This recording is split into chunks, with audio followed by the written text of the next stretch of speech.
নমস্কার বন্ধুরা, মিমের সংসারে আর একটি নতুন ভিডিওতে আপনাদের সকলকে স্বাগত জানাই।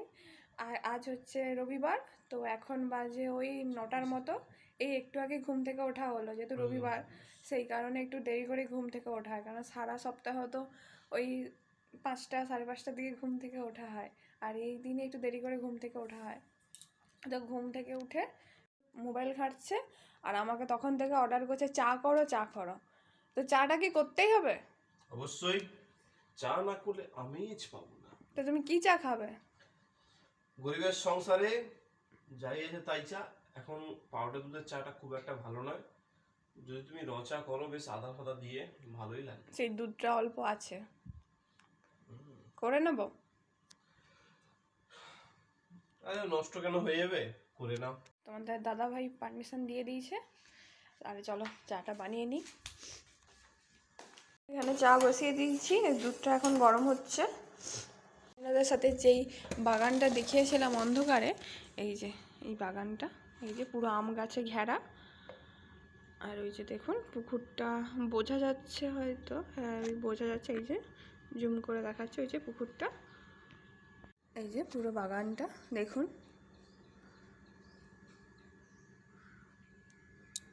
এই যে কত বড় বড় আম গাছ।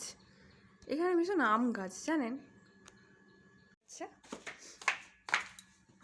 এই আর একটা বাগানের কথা বলেছিলাম না, এই যে এইটা হচ্ছে আর একটা বাগান। এটাও পুরো আম গাছে ঘেরা, সবই হচ্ছে আম গাছ। তো চা এখানে কমপ্লিট, বানানো হয়ে গেছে। এবার চাটা দ্বারাও দিই, বড়মশাই তখন থেকে তাড়া দিচ্ছে। বড়মশাইকে চাটা দিয়ে আসছি, তারপর আমি এখানে চাটা খাচ্ছি। তো ধরো এই পড়ে গেছে, চাটা দিয়ে এসছি। এবার চলুন আমি চা খাই। আমার একটু গ্লাসে করে চা খেতে ভালো লাগে, কেন জানি না। কাপের থেকে একটু গ্লাসে করে চা খেলে জানি না কেন ভালো লাগে, ছোটো থেকেই বা একটু গ্লাসে করে চা খাই। আমি মাঝে সাঝে যখন বর থাকে না, তখন এই কাপে করে চা খাই, নাহলে কাপ বাড়িতে আছে, আমি বের করিনি। আমি তাই আমার গ্লাসে এই যেন চা খেলে না একটু তৃপ্তি লাগে, আর স্টিলের গ্লাসে। সেটা জানি না, তো আপনাদের কি কারোর এরকম খেতে ভালো লাগে? যদি ভালো লাগে তো আমার মতো কেউ যদি হয়ে থাকেন তা অবশ্যই কমেন্ট করে জানাবেন। কিন্তু বড়মশাই এখন বাজার থেকে চলে এসছে, বাজার করে নিয়ে এসছে, অনেক কিছুই বাজার আছে। বা এখন টিফিন বানাচ্ছি, আজকেও হচ্ছে ডিম পাউরুটি, কারণ আমার বড়মশাই ফেভারিট হচ্ছে ডিম পাউরুটি। তো দুর্গাপুরে যখন ছিলাম তখন এই রুটিগুলো পাওয়া যেত না, সেখানে স্লাইস রুটি বলে ওইগুলো পাওয়া যেত। তো সেখানে তো ডিম পাউরুটিটা বেশি খাওয়া হতো না, আর এখানে যেহেতু এই রুটিগুলো পাওয়া যাচ্ছে, তাই বর ছুটির দিন হলেই রুটিগুলো নিয়ে চলে আসছে, বলছে আমাকে ডিম পাউরুটি বানিয়ে দাও। আমারও বা ভালো লাগে, ওর দৌলতে আমারও খাওয়া হয়ে যাচ্ছে।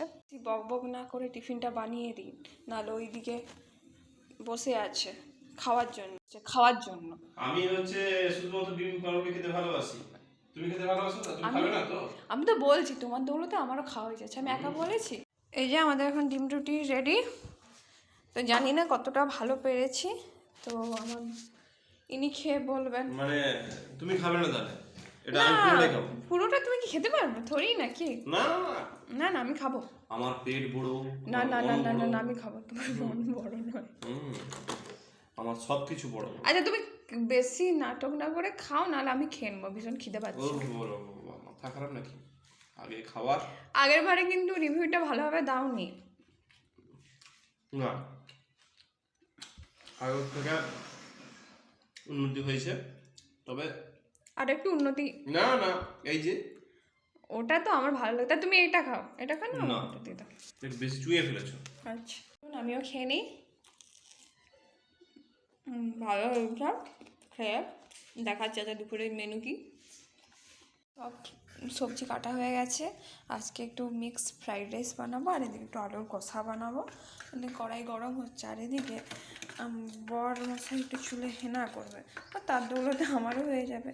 ওই অল্প করে গুলিয়েছি, ওর চুলে যতটা লাগবে লাগবে, এতটা বোধহয় লাগবে না, আমি একটু করে নেবো। ওই বরমশাইটা চুল কাটতে গেছে, এসে হেনাটা মাখবে, তো সেই কারণে ভাবছি একটু টক দই আর ডিম দিয়ে মেখে নিই। কালকে রাতে হেনাটা ভিজিয়ে রেখেছিলাম, তো আজ সকালটা শুধু টক দই আর ডিম দিয়ে মাখিয়ে নিচ্ছি। আর এদিকে কড়াই গরম হয়ে যাচ্ছে, আমি সবজিটা বানিয়ে নিই। ফ্রাইড রাইসটা বানিয়ে নিই, রান্নাটা করে নিই, আর বড়মশাই এলে ওকে একটু হেনাটা মাখিয়ে নেব, তারপর আমি একটু মেখে নেব। তাই চলুন পরে দেখা হচ্ছে। আমার ফ্রাইড রাইস রেডি। তো ফ্রাইড রাইসটা আমি ঘরোয়াভাবে বানিয়েছি। তো মানে যেমন বানাই অ্যাকচুয়ালি সেরকম এটা একটা আলাদা প্রসেসে বানিয়েছি। ফ্রাইড রাইস না বলে হয়তো সবজি ভাতও বললে ভালো হবে। তো যাই হোক, শীতকালে একটু সবজি দিয়ে এরকম খেতে ইচ্ছে করছিলো, সেই কারণে বানিয়ে নিয়েছি। আর এদিকে হচ্ছে ওই আলুর কষা, এদিকে আলু ভেজে রেখে দিয়েছি, আর এদিকে মশলা কষা চলছে। তো তো কমপ্লিট, ওই যে শুধু আলুর কষাটা একটু ফুটছে, তো হয়েই গেছে প্রায়। এদিকে আমার আলুর কষাও রেডি, আর এদিকে আমার ফ্রাইড রাইসও রেডি। তো রান্না বান্নাও কমপ্লিট, আর আমি এখানে হেনা মেখে বসে আছি। এবার স্নানে যাব।